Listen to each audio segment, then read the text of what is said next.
Everyone has a bright light inside of them that deserves to be seen by the world. That's why it's time to shine the light on the extraordinary who are accomplishing phenomenal things. This is the Shine Out Loud Show with Lillian Obogo. Good evening, good afternoon, good morning, wherever in the world you are, and welcome to another episode of the Shine Out Loud Show with me, Lillian Obogo. Now, tonight, I have a woman who is known as she's the boss. Not because she's bossy, because no, she is a boss. Let me describe her as this. If she was a tool, she will be one of those multi-functional I do everything really well tools. What she is an entrepreneur, a business growth consultant, an innovation expert, and a podcaster, just to name a few. She's award-winning from the time she was in university, helping create events that spoke to individuals who look like her. This is a woman who is known for taking initiative and actually seeing opportunities in places where none existed. I'm talking about the incredible Daniella Genas. Hey, Daniella. Hey, Lillian. Thank you so much for having me and for that introduction. You are welcome. Now, I am so glad to get you on my show because, you know, they say turn around is fair play. I was on your show as well. So Thank you for coming on the show. And it's a delight to have you. Thank you. Okay. So, you know, I said you are, if you were a tool, you'd be this multi-expression tool who does so many different things. But let's nail it down. You wear many hats. You're known as an entrepreneur. You're a business growth consultant. But what put you on this path? What put you in there and said, yeah, this is who I am? Lots of trials and tribulations. So initially, I started my career, as you said, running an events company, which was a not-for-profit social enterprise. And we specialized in coordinating celebration events. And the idea was we would use the finance from those events to provide training for young people from disadvantaged and inner city communities. Right. What actually transpired was that I was really good at writing funding applications, was able to secure a large amount of funding back to back over a period of a couple of years, was able to grow the business without having to kind of focus on the commercial revenue streams. Right. At some point, the kind of bottom fell out. I stopped applying for funding because I really wanted to build the commercial side, but didn't necessarily have the proper strategy to do so. Didn't really enjoy the sales aspect and really didn't enjoy doing corporate events. My heart was always in the kind of community, cultural and arts events. Right. So having to try and deal with all these corporate clients that just wanted really boring, straight-laced events just wasn't for me. I went down the route of seeking investment to kind of really support the growth of the business from a more commercial aspect, had investment kind of agreed in principle. And when I was due to sign off on that investment, the investor said, come back in 6 months and hit this specific sales target. At that point, I was, I think, 7 months pregnant. There was no way that I was going to hit the target. I'd gone from having 8 members of staff to 1 member of staff and me, and made the decision initially to close the business. But then what happened is some guy, just some random guy that was around, said he wanted to buy the business. So I sold it. And it was kind of a crazy turn of events. I had my daughter in July, sold the business in August, started my MBA in September. Wow. So that was 2015. It was a crazy time. And I kind of was in what I always call the wilderness, because I was studying and I was kind of in this kind of new motherhood space, but I was really grieving for the previous business because I had really big plans of what I wanted to do with it, and was feeling kind of like, okay, so I'm a mom, I'm studying, now what? Like, what am I going to do? And whilst I'd been running the first business, I was regularly getting contacted by other business owners asking me to support them with their kind of business strategies, etc., and to coach them. And whilst doing my MBA, I figured, why not do this as a proper business? And actually, I really sat down and thought about, what do I really enjoy doing? What am I passionate about? What am I good at doing? And what is going to help me kind of create a future for myself?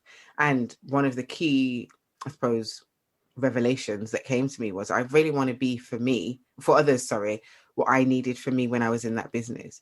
So a lot of the time when I was kind of struggling with certain areas, I would reach out to individuals to help me. And I always said they fitted into one of two camps. So it's either they had never ran a business, but had lots of business qualifications, or they'd ran a business and didn't really, because they've just kind of ran the business, didn't necessarily have the formal understanding from a kind of structured perspective of the kind of frameworks and methodologies that it took to build a successful business. I already had a master's in enterprise at this point, and I'd done a variety of training programs, including the Goldman Sachs 10,000 Small Business Program. Okay. So I had kind of the tools and the frameworks, in addition to the fact that I'd gone through the experience of launching, growing, and then selling this business. So it kind of seemed like the obvious thing to do, to come down this route. And to be honest, it's the best move I think I could have ever made, because I would say that I'm living, not even to be corny, but I'm living my best life right now. Like, life is good. I wake up every day and I'm happy and I'm excited to be working with my clients and to be kind of making an impact in this space and being able to provide the support that I felt was missing, because I kind of merged those two worlds. I have the educational background, but I also have the experience background, and can kind of see how the two can be used to help people build profitable, sustainable, systems-driven businesses. And that's kind of what I focus on.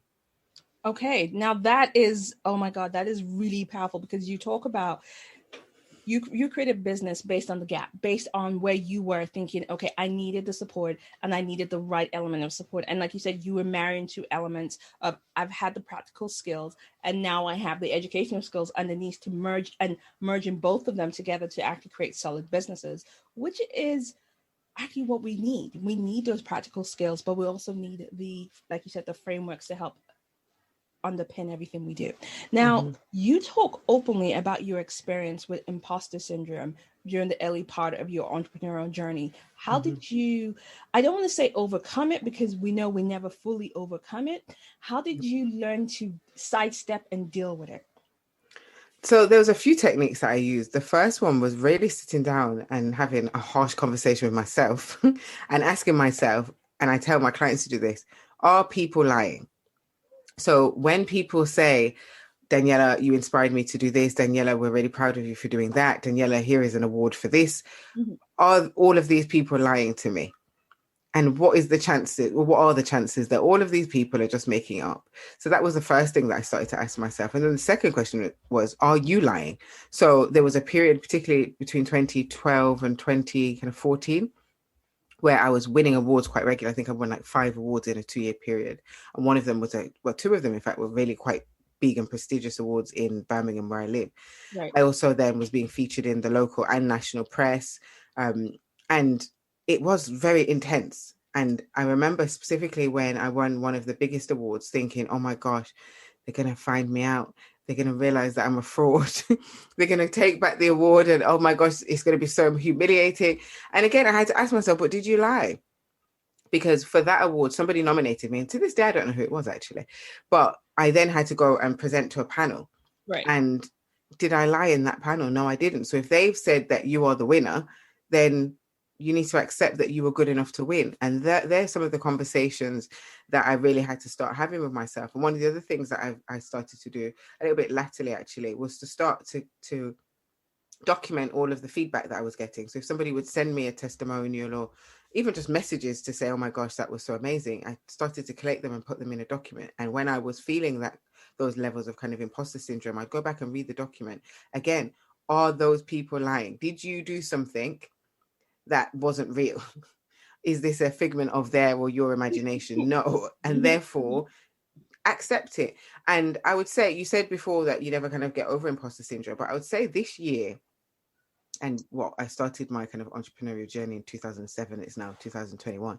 But in 2021, I really feel that I've made headway. I don't think it's something, as you said, that's ever going to completely go, but I really feel comfortable and confident in really acknowledging and sitting in the greatness of the things that I've accomplished and achieved, and not in and this is where, again, we have to, I'm saying it, but I'm doing the opposite, because I want to, my reaction is to say, I'm not being a big head, I'm not being egotistical, and we need to stop doing that.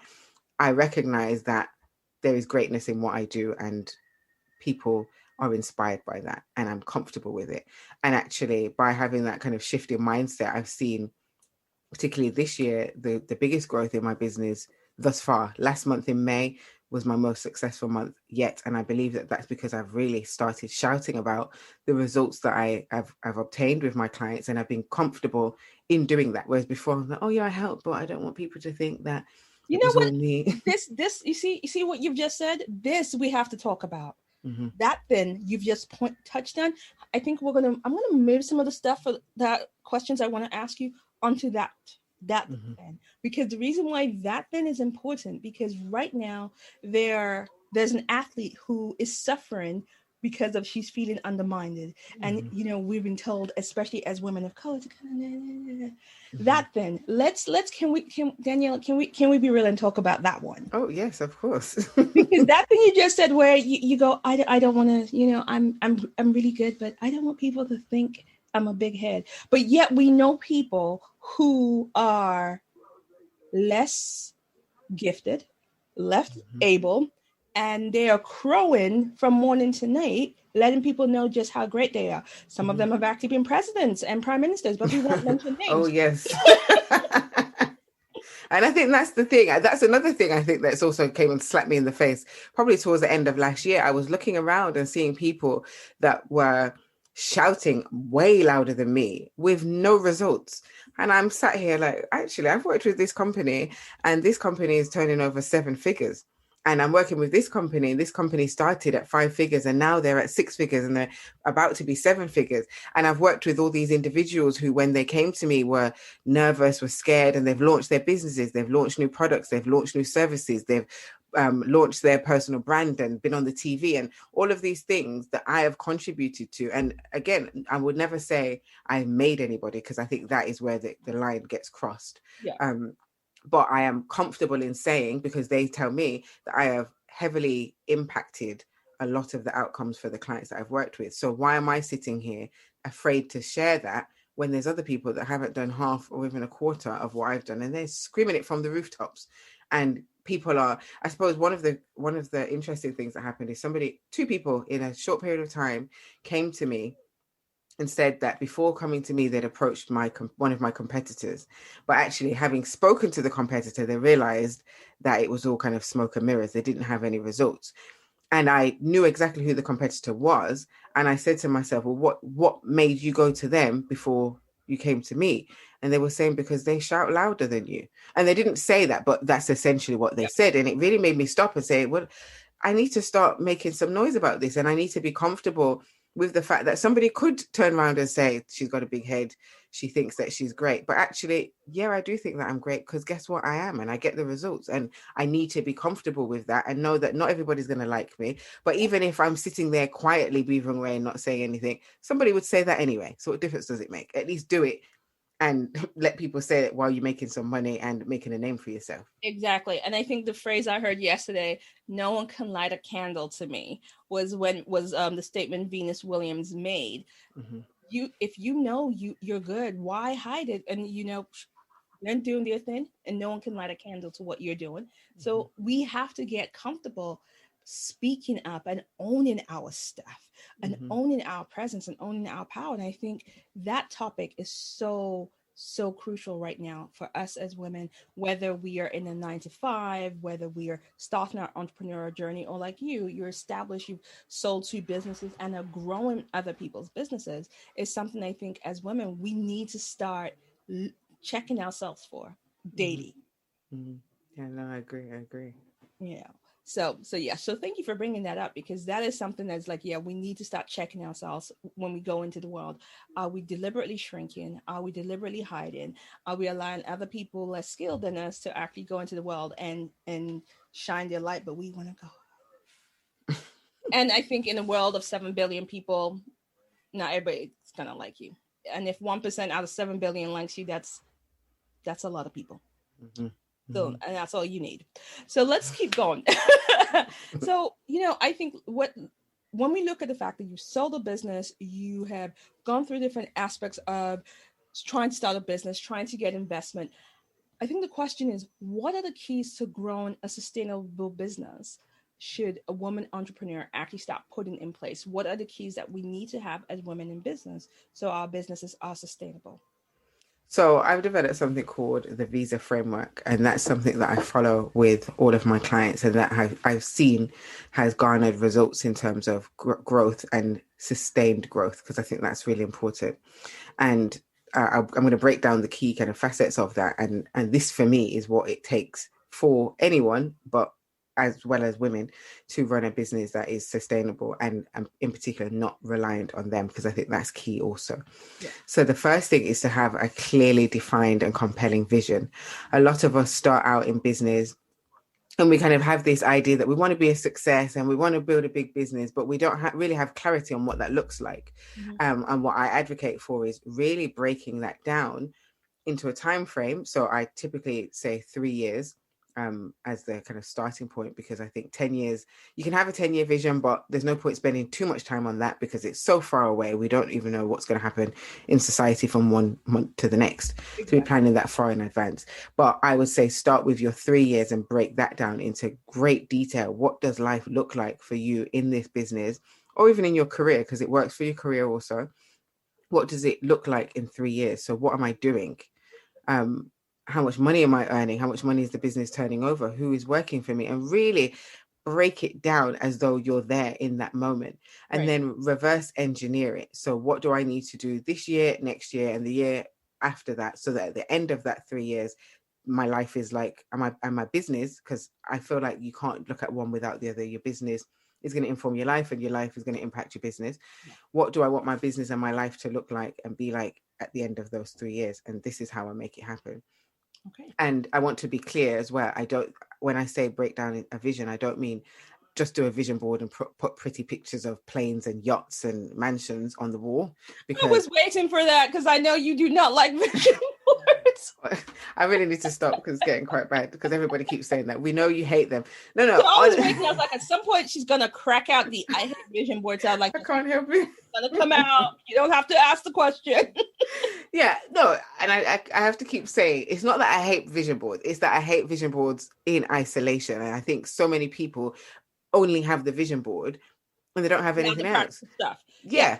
So I say, have your vision. Once you've broken that down and written it down, then you put up the pretty pictures, but also then you make sure that you're clear on the goals. What are the goals that you need to be achieving each year to actualize that vision? And what are the actions that you need to complete to achieve the goals? And that's really the most important thing. Otherwise, it's just a dream. A dream, like a vision without a plan, is really just a dream and like a hope and a prayer. And you're not going to build a sustainable business that way. And when you're looking at that vision, you really need to be clear on what are the resources that you need? What are the risks that are going to potentially impact you? So really, you're creating your blueprint for success. Now, that again on its own is not going to be sufficient. So then we have I. So I in vision is innovation. So you need to be making sure that you're focusing on coming up with new ways of working, developing new products and services, innovating your processes within the business so that you're always remaining current and fresh and you're not getting stale. Innovate how you deal with your customers and clients. Innovate the customer service process. Innovation should be at the core of what you do. If you want longevity, you cannot keep doing the same thing over and over and over and over again. And we've seen so many businesses that have refused to innovate and have fallen by the wayside. Huge, big businesses that we never would have thought would have gone out of business. So therefore, why do you think as a small business that you can continue doing the same things over and over again and it's not going to impact you? Yeah. A few examples, or my favorite example is Blockbuster. I remember growing up with Blockbuster. It wouldn't have occurred to me that Blockbuster wouldn't have still been here. And actually, Blockbuster could have still been here if they innovated. Yes. Blockbuster used to, for those who don't know, Blockbuster used to do VHS. Now you see, now you're really confusing them, because they're like, what's a VHS? What's a VHS? Listen, I can't explain that. Time to actually educate them on what a video cassette player. I mean, most of them haven't seen a DVD. Well, yeah, that's true. Well, there was a place that used to go and you'd hire something and watch videos, and then you'd have to walk and take it back. It was at the time. It was. Yeah, and make sure it's at the beginning before you take it back. It was great at the time. Netflix, as far as I'm aware, Netflix approached them and said, look, let's take this online. They said no, and now we have Netflix and we don't have Blockbuster. I'm sure there's more detail than that, but essentially that's the story. And therefore, as a business, you need to keep your eye on the ball, what's going on outside the business, in society, what changes are being made that you need to respond to, but also what's happening internally in your industry and in your business. So innovation is the second part. Strategy is another. So we recognize what's going on. We need to look at being more strategic. So a lot of business owners focus on the day-to-day operational activity and get caught up in responding to emails, making sales calls, and just doing things that are going to give you a kind of an immediate outcome right now. Mm-hmm. And what you need to do if you're trying to be a business that grows and a business that is sustainable is to have a forward-thinking approach. So looking at strategy, what are the kind of methods that you need to utilize to achieve that business success, to achieve the vision? So if it's that a goal of yours is to be a key person of influence within your space, what are the strategies that you're going to employ to be able to achieve that? So is it going to be through collaborations? Is it going to be through PR? What are you going to do? And making sure that you're continually looking at strategies and refining them. And part of strategy is also looking at the external environment. So again, the same thing that you kind of do with innovation, you need to do with strategy as well. And innovation is part of your strategy. So none of these things are in silo again. They're all interconnected. Then the most important part is systems and processes. Okay. So again, a lot of us want to start businesses. We want our businesses to be successful, but we don't put the foundations in place. We believe that when the business gets big enough, we'll sort all of that stuff out. When actually you should be starting with the end in mind. Starting with the idea that this business is going to grow and this business is going to be successful. And in order to facilitate that growth, I need to make sure that I've got the right systems in place. And I need to make sure I'm documenting my processes. So your processes is kind of the how you do things. And so many people leave it too late.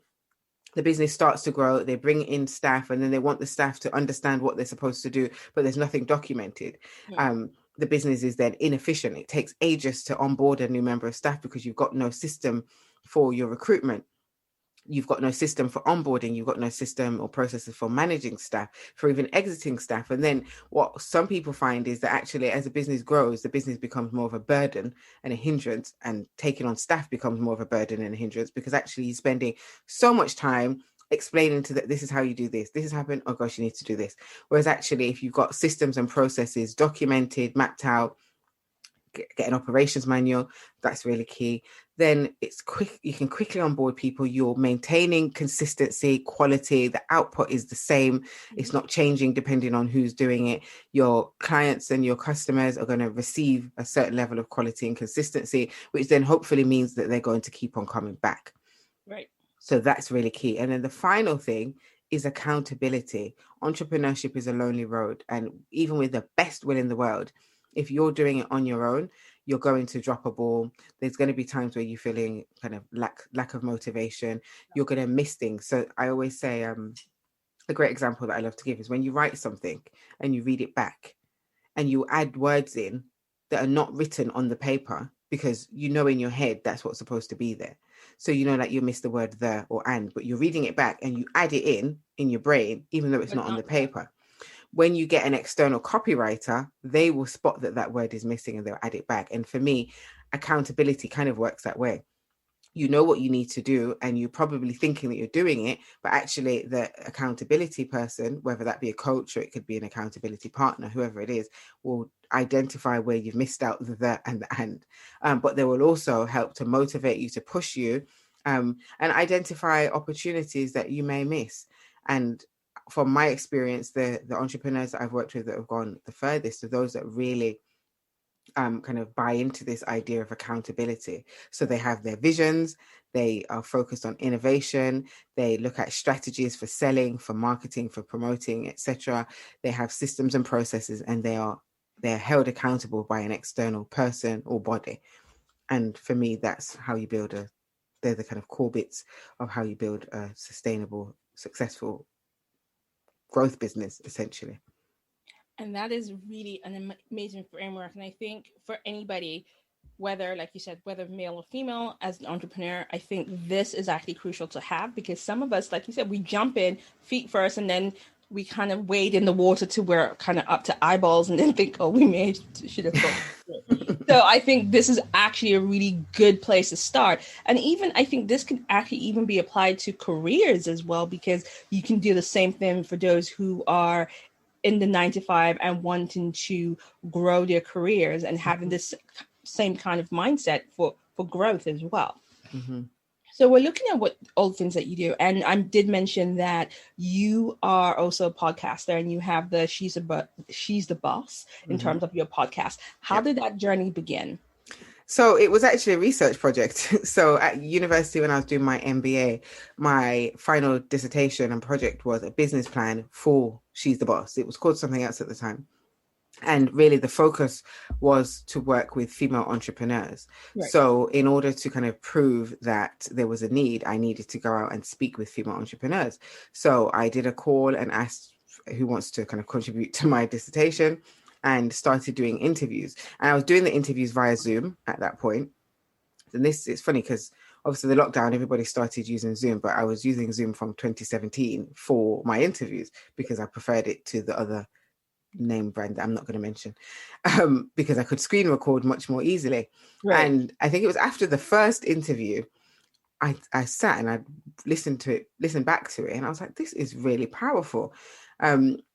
I think this would really work as kind of content. So I went back to the lady that I'd interviewed and asked her, would you mind if I put this on my YouTube channel? And she was like, yeah, great, do it. My first degree was in media and communication. So I had some editing skills.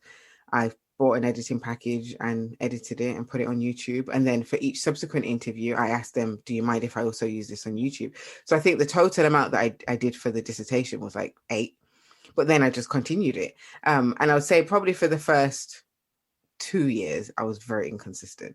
So I kind of put the ones up that I'd done for the dissertation. Mm-hmm. And then every so often I'd ask if I came across somebody, I said, would you mind being on my channel? And really over the last kind of year and a half, I've been trying to be much more consistent. So particularly last year, I was doing an interview every week. So primarily they're on YouTube at the moment, but somebody is actually taking all the audio and turning them into a podcast that can go on Spotify, which is way overdue because I've done like 100 interviews now. But thank you. It's been such an amazing journey, and what has been beautiful is I have learned so much from the women that I have interviewed. And also I've been able to spot themes and trends. So one of the topics that always comes out is around burnout. There's so many women that are in business that have suffered from burnout or in the process of burnout or about to suffer from burnout. And that's been really interesting in terms of then how I support my clients, because I recognize that this is a thing within the industry, within kind of entrepreneurship generally. Right. So there's been lots of different themes. Obviously, imposter syndrome has been another one. But as I said, initially, it was just to add to my dissertation, but it's actually turned into something that I really love, I really enjoy, and I've personally taken so much value from. Awesome. And I enjoyed being a guest on it, and I enjoyed sharing. And I've actually gone on and watched a couple of them as well, and you have some really amazing guests on there. So guys, if you want the link, we'll put the link down below so that you can get it and also go and have a watch, because you never know whether you could actually be the next person on Daniella's show, but also there's a lot of information to learn from there. And speaking of interviews, your interview for your Alumni of the Year and the BBC Women's Hour, you talk about mentorship. And you talk about the mentorship that you receive as being vital to your success. So when we think about it, for us, and I'm classing it for women, but actually I think this is open for women and men, but what are the top 3 actions that we need to implement today to get great mentors on our side? I think identify first why we need one. And I think that's important. So I've had people approach me and say, I need your help. And when I ask them, what do you want to achieve? What's the outcome that you're looking for? Then I don't know, I just need some help. So I think really be very clear on what the outcome is that you want, because once you're able to determine the outcome, then you're able to determine the type of person that you need to mentor you. And in addition to the outcome, also, how do you want the relationship to be. So do you want a formal mentor that you're going to meet with every couple of weeks or every month, or do you want someone that you're going to check in with every couple of months? Yeah. Okay. Because there's also a difference in kind of whichever one you feel like you need.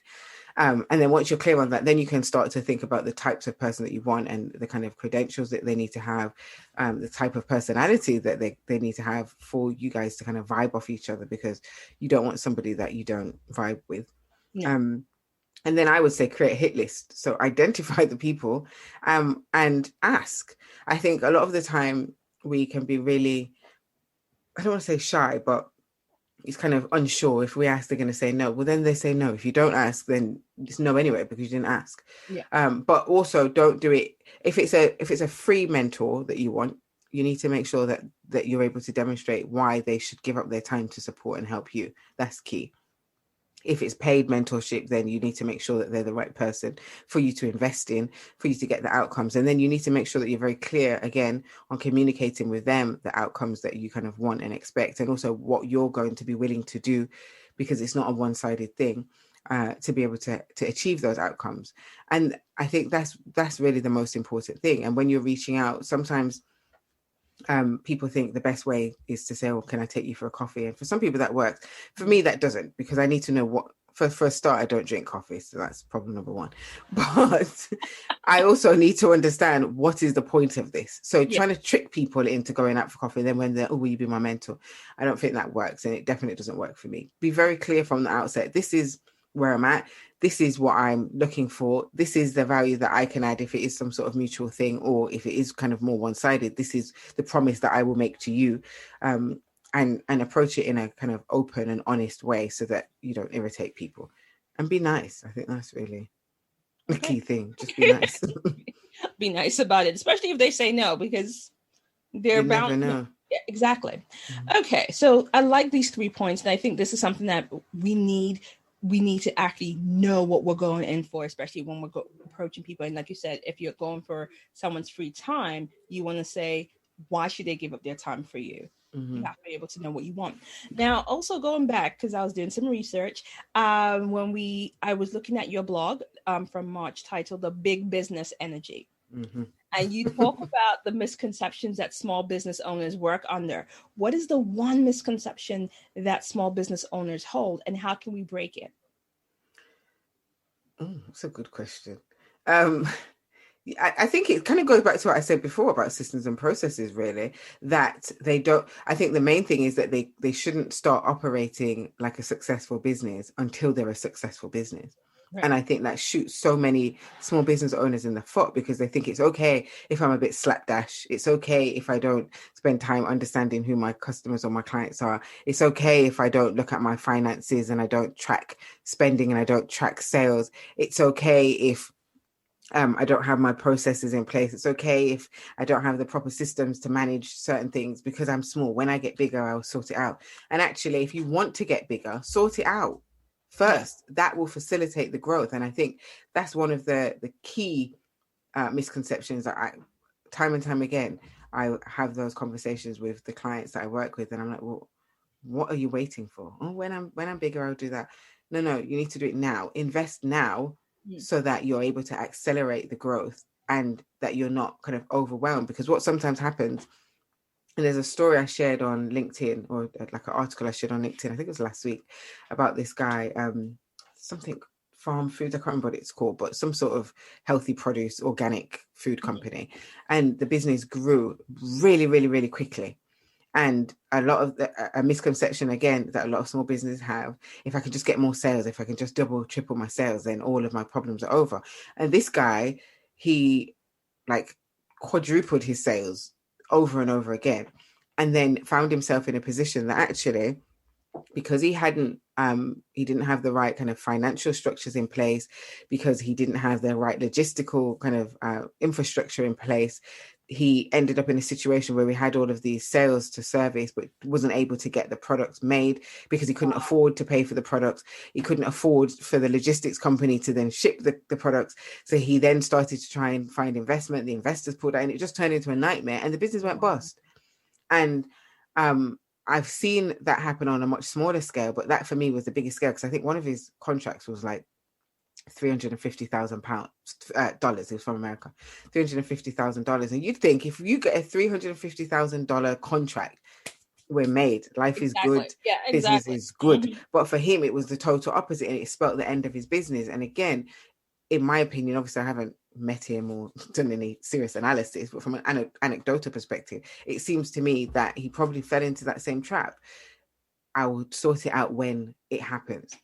But it happened, and now you're trying to sort it out and it's too late. So scenario planning, so kind of big business energy, includes scenario planning. So looking at what happens if this happens, and making sure that you've got the structures, the plans in place to really accommodate and manage that growth, so that you don't end up in a position where you achieve like your lifelong dream of getting some sort of like £1 million contract, and then a month later you're bust.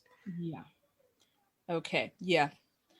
Plan, put the scenarios in place, project manage your business, get all the systems, stop acting like a small business, and treat yourself like a business in growth.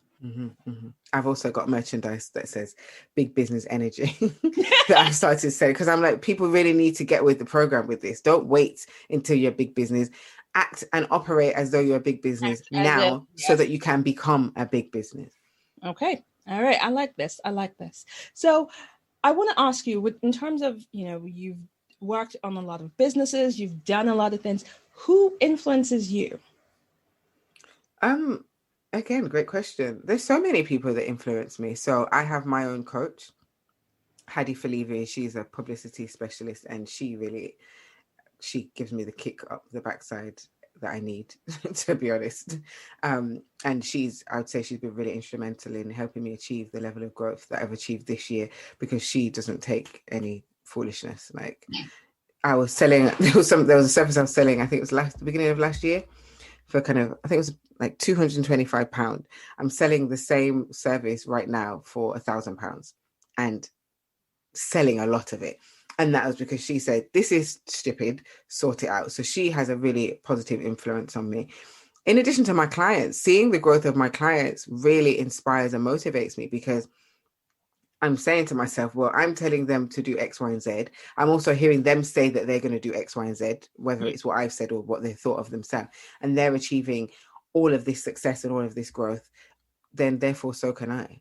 So I've got to catch up. I can't sit back and be preaching this stuff and not practicing it myself. So I'd say they're really kind of big influences. One of my clients in particular has achieved phenomenal growth, and it was funny because when we met initially, she really reminded me of me, but just a smarter just a smarter version. She was definitely smarter than me. She was like 20 something, doing some sort of economics postgraduate, something that just was a bit over my head. And seeing the growth from 2019 when we met to 2021, the growth of the business, but also the growth of her as an entrepreneur, really, really inspires me and really makes me proud to do what I do. So there's loads of them, but that one in particular, really, I'm just like, I'm so proud to see that this has happened. And then I suppose my family as well. Like, my family really encouraged me, pushed me. My husband, my daughter, like my daughter walks around. So my mantra for my business is think big, take action, keep pushing. I've also got that on a t-shirt and a hoodie and a sweater if you're interested. But she walks around the house saying it. So she'll be like, think big, take action, keep pushing. And I'm like, well, if she's saying this at 5, like, I have to, like, we have to do it. And she'll tell people, my mom is a boss, so I'm going to be a boss. And that really kind of motivates and encourages me to keep doing what I'm doing and continue to strive to achieve. That's amazing, especially for the 5-year-old. She's seen it live, and so she's already embedding it into her DNA, like, this is possible for mommy, so it's possible for me. So I always love that. All right, so you've talked about burnout and you talked about being able to spot the trends now. So let me ask you this: what are the top 2 tips that you can give women to actually become more resilient to prevent burnout? The first thing is to know your limits. And know your body. I think that's really important. So I know my body. When I start to go through sustained periods of feeling tired, I respond accordingly. I don't keep pushing through it. So as I said, the end of my mantra is keep pushing, but keep pushing sometimes means lie down so that you can keep pushing. So I'm a huge advocate for rest, but that rest needs to come when you know that you need it. And I think sometimes we try to push through the body's signals telling us rest and relax because we need to achieve this, we need to achieve that. And actually, you're not going to really be operating at maximum kind of output anyway if you're exhausted and if you're run down. So rest for me is key. And that's the first thing. The second thing is outsource whatever it is that you can outsource. And not everybody's in a financial position to outsource everything. And I'm not for any second making the assumption that everybody is, but there's certain things that you probably can outsource. So, and even if it's not outsourced, you can just get somebody else to help you with. So ask for help. Don't be afraid to ask for help. If it is that you have to rope your husband into doing something, or your friend or whatever, if you're feeling that you're at that kind of point that this is a bit too much, ask for help. I think sometimes we try to, as women, and especially as mothers as well, because I think mums really have this kind of complex that I have to be a superwoman, but women generally, we have to try and do everything. You don't have to do, you don't. I mean, you know, there's if you any social media meme posts is like, you know, you have to be that woman that gets up and push and grind. And if you're not grinding, you're going to be hungry and destitute and all. Yeah, like I hate that thing that you see, you can rest when you're dead. Exactly. I like to rest now. I want to rest now. I don't want to be dead. I don't want to be dead to rest. Am I trying to get to being dead faster? No. So I'm very open on my social media. I'll say I spent the day in bed. I want to go to the spa, although I haven't booked it yet. I need to book it in. I do my yoga, and I don't fall into this hustle hard culture. And people will say, "Oh my gosh, Daniella, you're doing so many things, and every day on your social media, you're doing this, you're doing that." But I'm also lying in my bed. I spend days just working in bed, and I will do an hour, then I'll watch the TV. I might read a book, then I'll do some more work, and that's how I operate. I work on some weekends, and people again, you don't ever get time to rest. You always go. If I work on a Saturday morning, then on a Monday morning, I'm in bed relaxing because I worked on Saturday morning. Yeah. I don't. And also, again, I know the limits of my body. So this week, for example, has been a very intense week. Like I've been doing a lot. And I booked in to have a PT session tomorrow because I have a personal trainer, because during lockdown, I put on a stone and that's not acceptable. So I've been working with a personal trainer. I've lost it, but now I'm trying to stay in kind of keeping that momentum of keeping fit.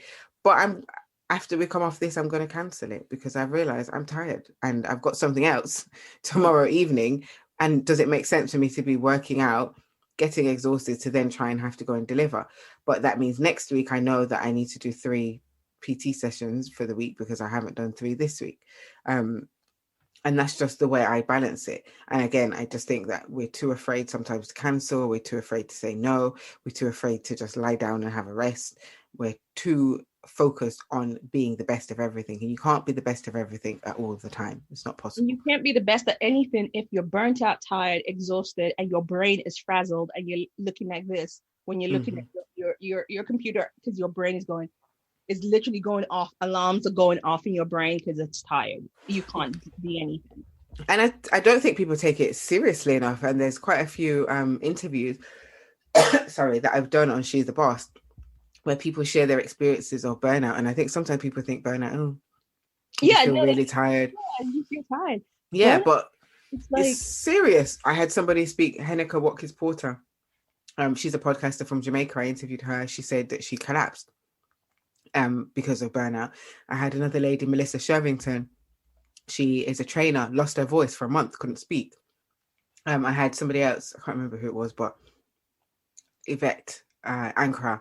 Yes, she became very ill. She became very, very ill. So this is serious. Burnout is serious. I remember when I was going through having heart palpitations. And that was just one of the symptoms. I've gone through burnout, and I don't care what anybody tells me. I know autoimmune deficiency is also linked to burnout. And so when we are pushing our adrenal systems, when we're pushing our body to a point that it breaks, but we haven't noticed because we're still going black doesn't crack. We haven't noticed that it's cracked, but it's just cracked where you can't see it. And then you're going, yeah, I'm tired. But it's not just you're tired. You are burnt out because you burnt candles and you burn it to the middle. And it's like, and it's a lifelong thing. When you have kind of adrenal issues, stuff like ME, fibromyalgia, those things stay with you. So it's not, I'm going to have a bit of sleep and I'll be fine. These are things that will last. So you need to take care of it before it gets to that point. Exactly. So I think, maybe we just need to have a show on burnout and get a few of us together and talk about burnout so people get to understand.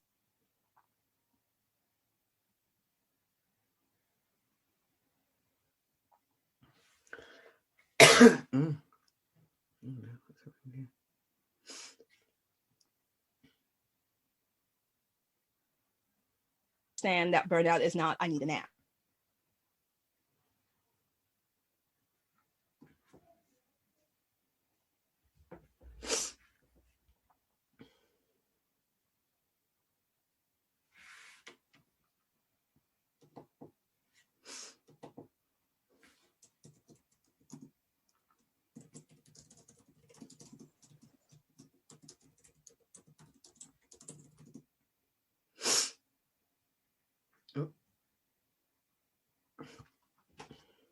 Oops, I think she's been kicked off.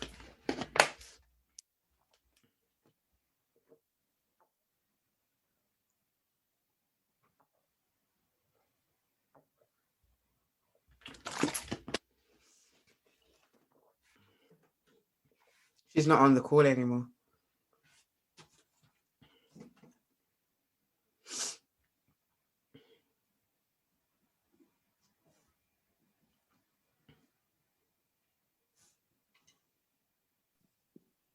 Well, this is interesting. It's like a computer probably kicked her off. Oh, that is really unfortunate. It was sad. I was actually waiting to ask the question after the show. I had posted in a side chat with her about burnout. But that sucks. Oh, and she's just now understanding. Yeah, she doesn't recognize. Yeah, I'm getting messages now. She did not know that she was not there.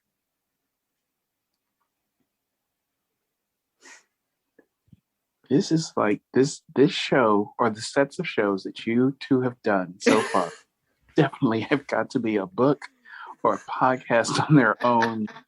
Just about. It's the gremlins. The gremlins don't want us to be great. Yeah. When wrong. Okay. I'm actually lost for words now. This is between the both of us, and it's still recorded. So so what I'm gonna do, I'm gonna stop the recording and restart. Okay. You've been listening to the Shine Out Loud show. If you want to connect with us or let us know what you thought of today's show, be sure to follow us on Twitter @Shine Out Show.